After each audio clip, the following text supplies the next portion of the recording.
Hey everybody, Eagle Run 23 here. Bit of a funny situation happened this weekend.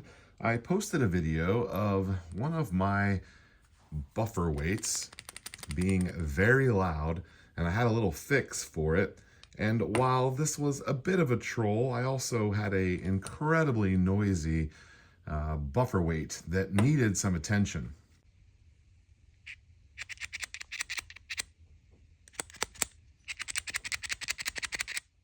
Now, I have built more than one AR-15, and I am super familiar with the fact that the weights in here typically will rattle around. Now, this one is relatively quiet. This one is relatively quiet. This one here was the loudest one I've ever come across. When I would pick up the gun, you would hear this rattling around, this rolling around noise, and it was just unnecessary. It was moving way too much and it was way too loud.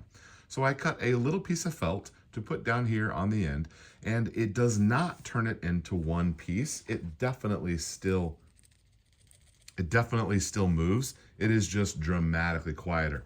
Now, I have shot this gun and it works just fine, but none of that mattered to the people who left me a comment here. This video has coming up on 10,000 views between the two places that I posted it. It's got about 7,000 or 8,000 views on YouTube.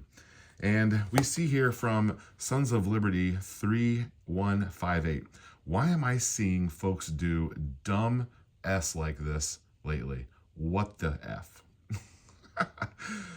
Congrats, less reliable now. This is what Nave says. Though you are rocking a Strike Industries, so I doubt it's a concern anyway. I Love Hot Dog says, I was told that the weights are supposed to move inside, and that helps send the bolt back a little bit better. Same thing back here, acts like a dead blow hammer to prevent bolt bounce. We're going to talk about bolt bounce. It's supposed to do that. It is. It's not supposed to be that loud though, Cody. And then here, just some friendly advice. Do not let anyone else shoot your rifle for their sake. I don't understand why you want it to be quiet, but it's so loud. Not really sure what that means. I guess because it's a gun, it's loud, but the buffer needs to be quiet. I don't know. Mostly my concern is not shooting it.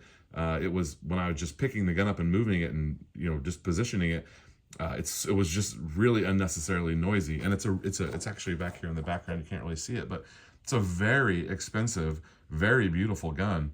For it to have a cheap rattle like that was just unacceptable. And then my favorite two comments here at the end: as a weapons professional, do not do this. Though it's there for weighted spring back tension. I'm not 100% sure what he means, spring back tension. I think he's talking about bolt bounce. Do not do this. You might have gaseous overload, which could cause your maybe lower to literally explode from the lower receiver, or maybe your BCG. So I guess if your weight doesn't rattle, then you could blow up your lower receiver. Literally blow up your lower receiver. I don't know about that, Tony Adams. I do believe that you're a weapons professional if you say so. A lot of us know a lot about guns, but that doesn't necessarily mean that that someone has a unique understanding about how specific things work. And then my favorite one here, LOL. Let's talk about bolt bounce. Let's talk about the weights here. Right here, these are AR-10s. They're shorter, and we're gonna pick those up first because I've been messing a lot with AR-10 stuff.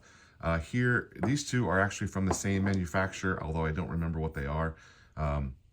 No rattle, that is a solid, no rattle, solid, a little bit of rattle. This is Palmetto State one, a little rattle.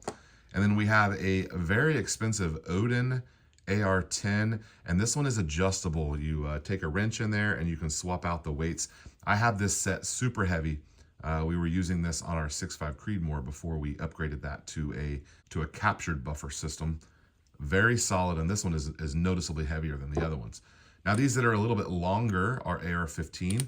They're a little bit lighter and a little bit longer, and those two are from the same manufacturer, standard 5.56 buffers. And the same for this one here. This is on a Grendel,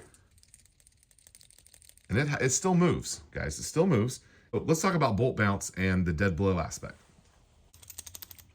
All right, so we have a PB Swiss dead blow hammer, and if you listen, it does rattle. And the purpose of that is that when it hits, It's got that extra weight moving that keeps it as a dead blow instead of having some bounce to it. The extra weight moving makes it stay home. So your bolt carrier group is pushing up against this, and when it cycles, it goes back into the tube. Goes back into the tube with that spring, and then it is slammed back forward, and this pushes your bolt into the action where the lugs can lock. Now, in full auto, fast fire, full auto, it is possible that without the rattle, you're gonna get some bolt bounce, which is not really as dangerous as people may think. I don't think that Tony would agree with me here, but it's really not as dangerous as you may think it is. Just last week was Eugene Stoner's birthday. He was the inventor of the AR-15. He has a lot of really cool design engineering features that are built into the guns that most people probably just kind of look past. If you've not taken apart a bolt carrier group, you may not understand that the firing pin cannot push forward through the bolt face unless the bolt is fully in position and locked in place. That is what allows that little bit of space there so that when it's locked in, the hammer can hit the back of the firing pin and actually have it poke through the face of the bolt carrier. So here is a brand new bolt carrier group from Facts and Firearms. This is the 5.56. This would be interfacing with our buffer right there. And what this does is when it goes into battery, the lugs lock in and it closes that little bit of a gap, and it allows the firing pin to be struck by the hammer and thus letting it protrude. Now, it does not protrude very much. I don't know how far you can see it sticking out, but it doesn't stick out very much.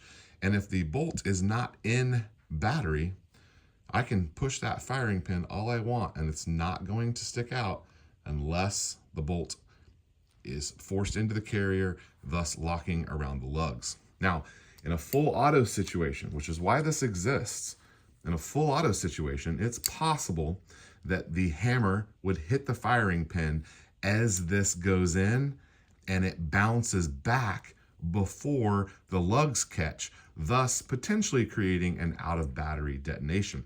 It's the only way it can happen, just due to the design of how the hammer can't hit that unless it is all the way forward, and the firing pin will not stick out unless the bolt is all the way into the carrier, thus locked into the lugs. So while I share his concern that I do think that most of your buffers do need to rotate, most of us are not shooting full auto. This is an accuracy gun. It's going to shoot one shot every couple of minutes, no more than a couple shots a minute when we're shooting for groups. Even if you're shooting a fast fire 5.56, you're just mag dumping, you're probably not hitting rates of full auto and you're probably not going to have any bolt bounce. Now, I'm going to set up a quick video here and see if we can demonstrate some bolt bounce happening with this one that is, we'll call solid, even though it's not solid. We'll see if it does anything different than this one. I'll set both of these up with the same spring, run them in the same gun, and let's take a look at that footage now.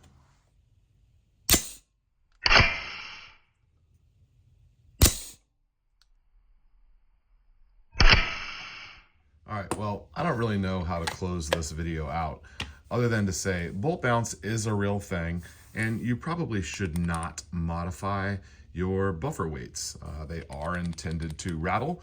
If you've got one that's really loud, you want to quiet it down, you can try some grease in there, put a little piece of felt like I did, and it looks like you probably won't have any trouble. As far as the claims here of out of battery detonations and all that, I think it's unfounded.